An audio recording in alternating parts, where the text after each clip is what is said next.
Baik, pertama ini kami melakukan diskusi terkait materi interaksi kimia antar komponen dalam sediaan farmasi melalui media Zoom.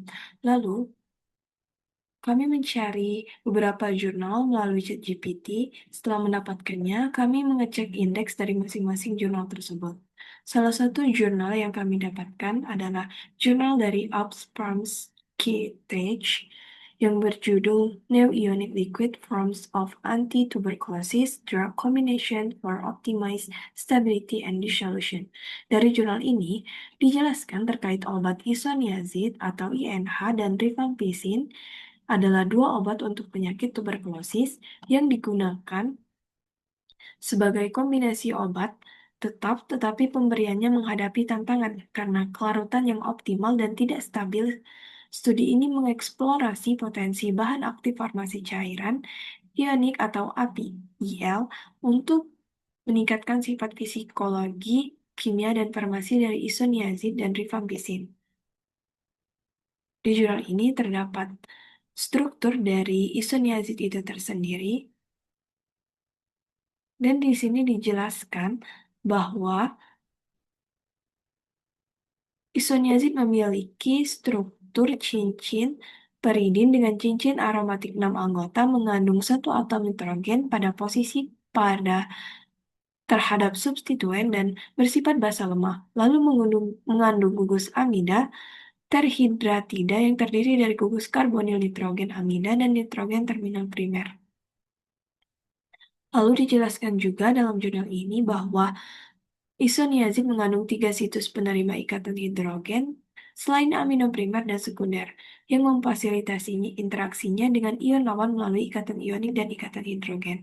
Jadi dari kedua kutipan tersebut saya mendapatkan rumusan masalah bahwa bagaimana pengaruh interaksi kimia antara isoniazid INH dan rifampicin RIF dalam sediaan kombinasi tetap atau fixed dose combination.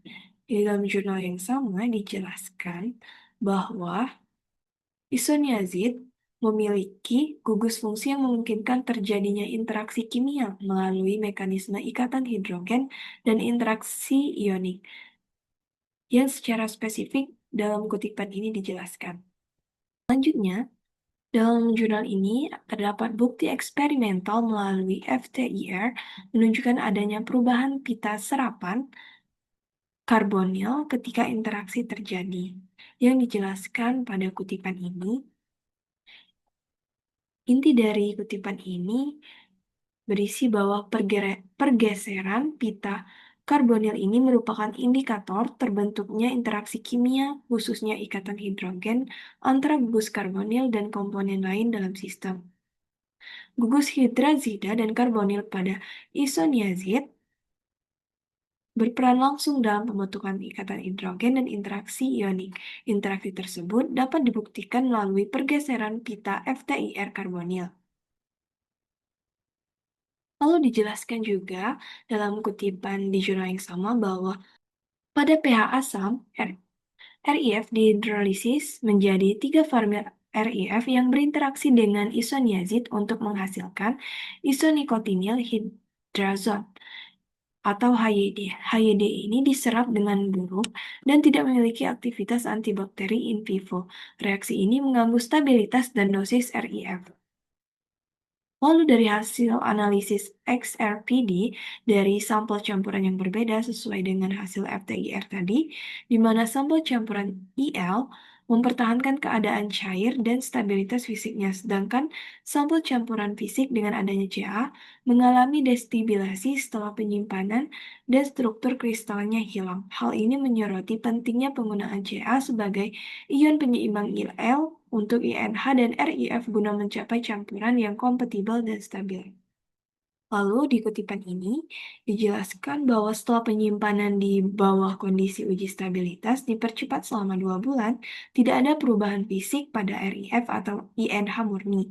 Sedangkan sampel campuran RIF atau INH menunjukkan sedikit perubahan warna menjadi lebih gelap.